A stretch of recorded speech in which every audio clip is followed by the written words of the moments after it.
Drama yang akan ditampilkan merupakan nilai budaya Batak Toba yang sudah menjadi prinsip hidup masyarakatnya, yaitu Hagabeon, Hamoraon, dan Hasangapon.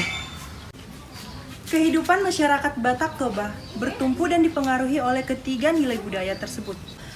Melihat pengaruh Hagabeon, Hamoraon, dan Hasangapon terhadap ketidaksetaraan gender yang terjadi pada perempuan Batak Toba, akan digambarkan pada cerita pendek yang berjudul Perjuangan Perempuan Batak dalam Pencapaian 3H. Pada cerita ini, perempuan Batak menolak pernyataan 3H yang hanya dapat dicapai oleh anak laki-laki. Di sini, Uli akan bercerita bagaimana perjuangannya membuktikan bahwa anak perempuan pun dapat menjadi kebanggaan dalam sebuah keluarga.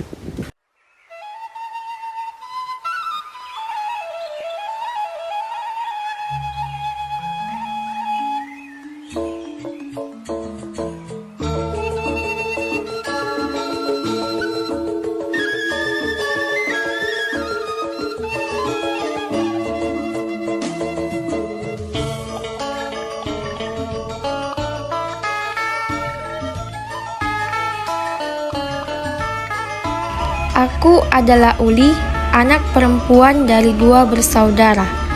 Sedangkan kakak laki-lakiku bernama Holong. Kami tinggal di desa yang berada di tepi parit di bawah pohon bambu.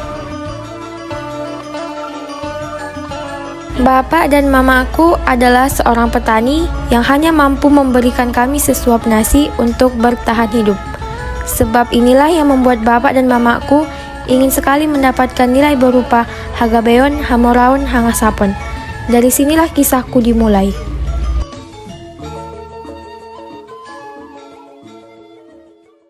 Sebagai seorang anak perempuan yang tinggal di gubuk tuah ini, sudah seharusnya aku bangun sebelum matahari terbit. Kulihat arloji di tanganku menunjukkan pukul 5.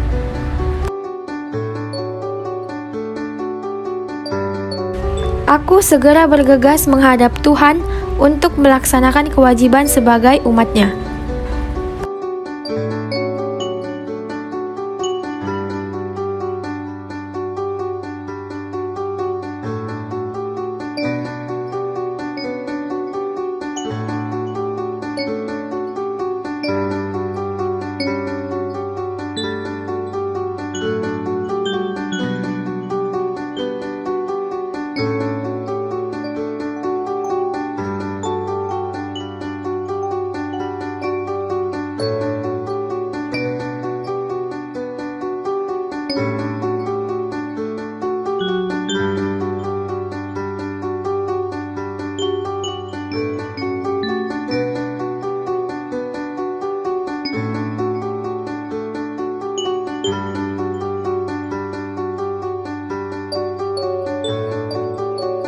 Setelah salah satu kewajibanku selesai, tugasku selanjutnya adalah menjual singkong ke pajak pagi untuk biaya sekolahku.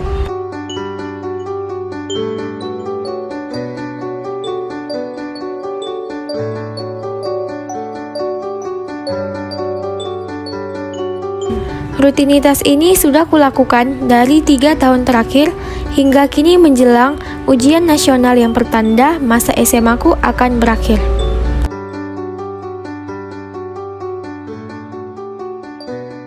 Siang itu, aku dan keluargaku sedang duduk bersama di depan rumahku. Bagaimana dengan persiapan ujianmu bulan depan, Guru? Insya Allah Uli sudah siap, Pak.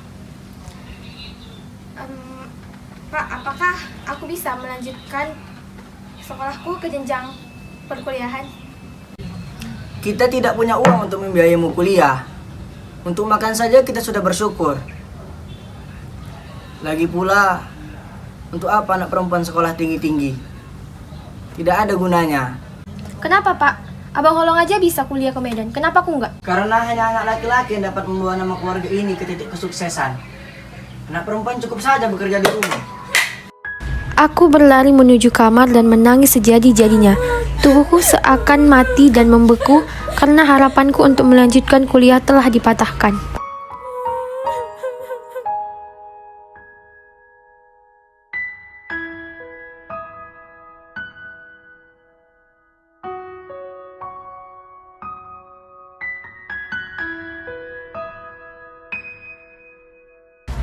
Keesokan harinya ketika aku bangun, aku melihat alas tidurku yang sudah basah oleh air mataku. Aku berangkat ke sekolah. Bertepatan hari itu ada kesempatan untukku mengikuti beasiswa menuju perkuliahan. Aku sangat senang sekali. Tapi perkataan bapak semalam membuatku mengurungkan niat.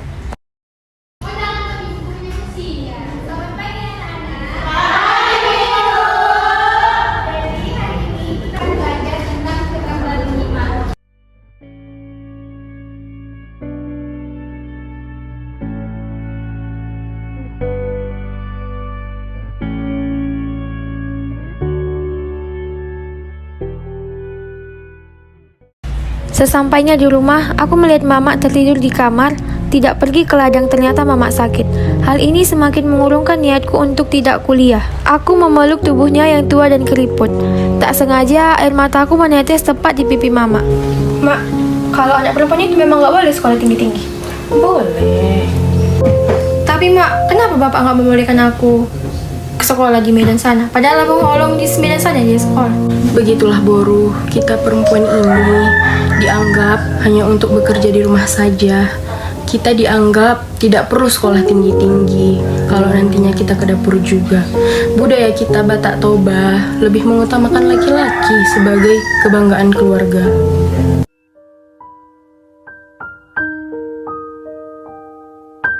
Siang itu, aku pergi ke ladang menghampiri bapak.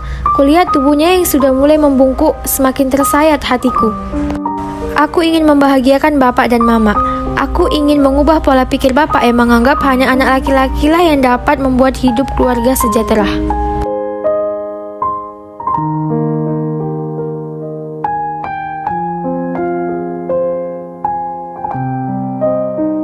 Tanpa pikir panjang, aku mencabut singkong dari tanah dan membersihkannya, kemudian menjualnya ke kota untuk mendapatkan harga yang lebih tinggi lagi. Keesokan harinya di sekolah, aku mendapat tawaran dari wali kelasku untuk mengikuti beasiswa perkuliahan. Uli, kenapa kamu sedih? Kenapa kamu tidak mengikuti beasiswa itu? Tidak, Bu. Bapak tidak mengizinkanku kuliah karena tidak ada biaya, Bu. Uli, jika kamu mendapatkan beasiswa ini, kamu akan dikuliahkan secara gratis. Dan pasti orang tua kamu pasti bangga, nak. Aku mengikuti ujian beasiswa di sekolah secara diam-diam. Tepat hari ini, ujian dilaksanakan. Aku berjuang sebisaku untuk bisa lolos dan ke kampus impianku.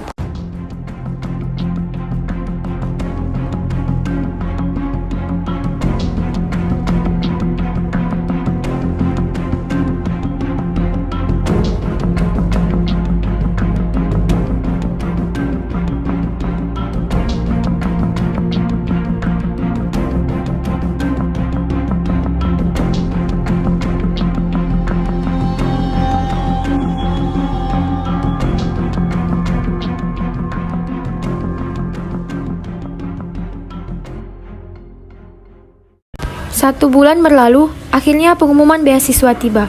Dan benar, aku lolos di kampus impianku, UIN, Sumatera Utara. Aku menunggu kepulangan kedua orang tuaku dari ladang untuk mengetahui bahwa aku lulus beasiswa. Mereka pasti bangga.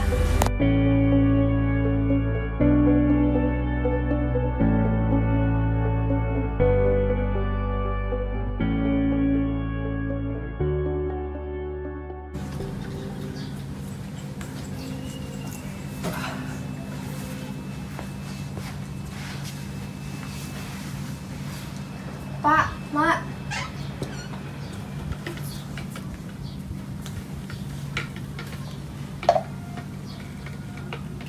Aku lulus seleksi masuk perguruan tinggi di Medan. Kan sudah Bapak bilang, anak perempuan tidak perlulah sekolah tinggi-tinggi. Sudahlah Pak, biarkanlah dia kuliah. Lagian pun dia udah dapat beasiswanya. Tetap saja itu percuma. Tidak ada yang percuma, Pak. Aku akan bersungguh-sungguh. Kau tidak boleh melebihi abangmu, karena derajat laki-laki itu lebih tinggi dari perempuan. Tetap saja kau tak akan mampu membawa nama keluarga ini menuju kesuksesan. Aku hanya berusaha untuk menyenangkan Bapak sama Mama. Aku janji, Pak, Mak.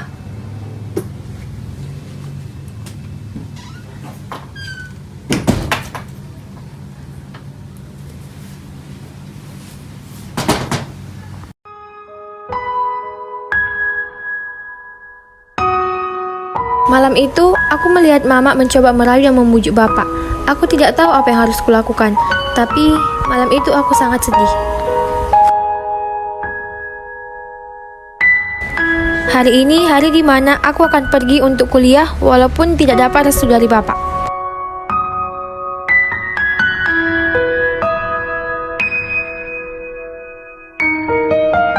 Tapi Mama menyemangatiku dan memberikanku sedikit uang.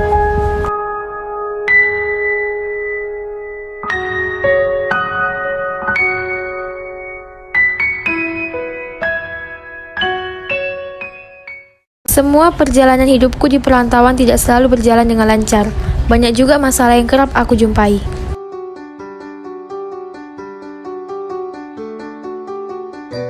Seperti uang makan yang sangat kurang sebab aku belum dapat kiriman dari kampung dan juga sering kewalahan di saat membeli makanan lainnya. Perjuanganku selama di Medan terbayarkan dengan hadiah yang aku tunggu-tunggu, yaitu terpanggilnya sebagai lulusan terbaik dan lulus dalam waktu 3,5 tahun. Aku sangat bersyukur.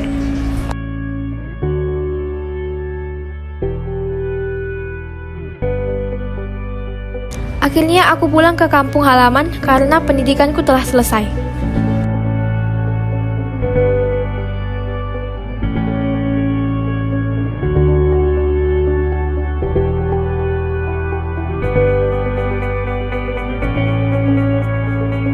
Sesampainya aku di rumah, aku menemui Mama dan aku menceritakan banyak hal kepadanya.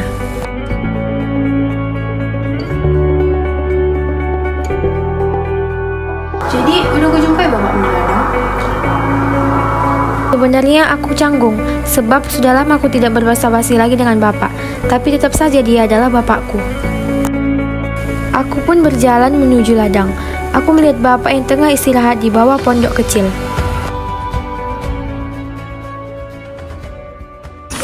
Pak, aku sudah pulang dari Medan. Aku berhasil selesai kuliah 3,5 tahun dengan IPK tertinggi.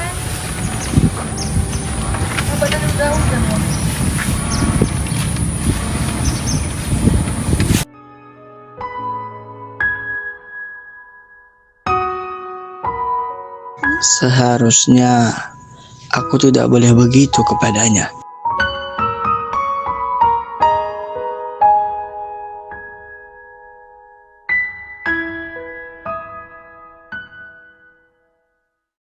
Apalah dapat kau selama kau kuliah? Aku lulusan terbaik, Pak. Lulus dalam waktu 3,5 tahun dengan IPK tertinggi. Tapi itu bukanlah suatu kebanggaan bagimu, karena setelah ini kau akan menikah dan akan kembali ke dapur. Apa, Pak? Begitu teganya Bapak mengucapkan kata-kata itu berulang kali. Apakah Bapak tidak bangga memiliki adik yang sarjana? Tidak. Baiklah, Pak. Mulai besok, aku akan pergi ke kota untuk mencari kerja.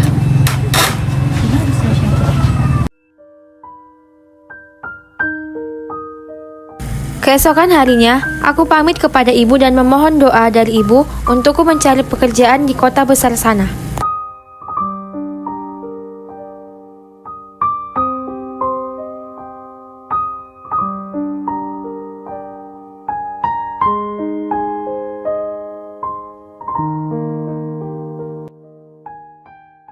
Tidak lama aku di kota, aku sudah mendapatkan pekerjaan yang layak. Aku bekerja dengan giat hingga dalam jangka waktu 4 tahun. Aku bangga dengan diriku yang telah menjadi orang penting dalam perusahaan ini. Pelan-pelan, aku memperbaiki rumah kami yang di kampung dan memberikan tempat terlayak kepada Bapak dan Mama.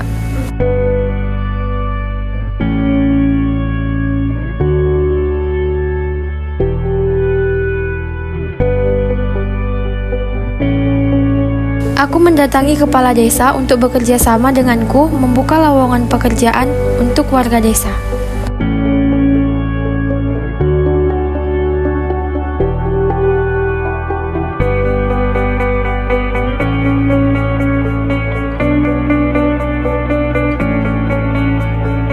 Aku memberikan brosur kepada warga desa.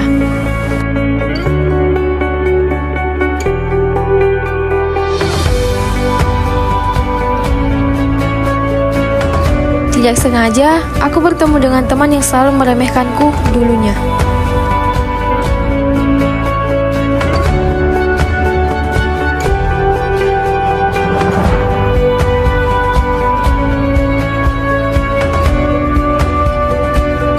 Sejak saat itu, Bapak senang dan bangga melihatku. Lalu dia berkata kepadaku, Aku bangga padamu, nak.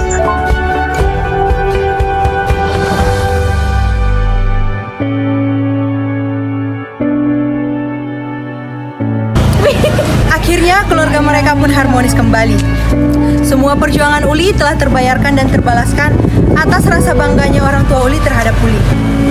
Sebab orang tuanya telah mendapatkan Hagabeon atau kebahagiaan, Hamoraon atau kekayaan, Hasangapon atau kehormatan. Adapun pesan moral yang dapat kita tarik dalam kehidupan kita sehari-hari dari cerita pendek ini adalah jangan membandingkan antara anak laki-laki ataupun anak perempuan. Sebab setiap anak mempunyai potensi dan rezekinya masing-masing. Wabillahi taufik wal hidayah. Wassalamualaikum warahmatullahi wabarakatuh.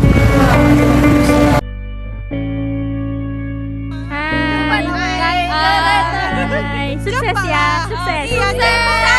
Taksonomi.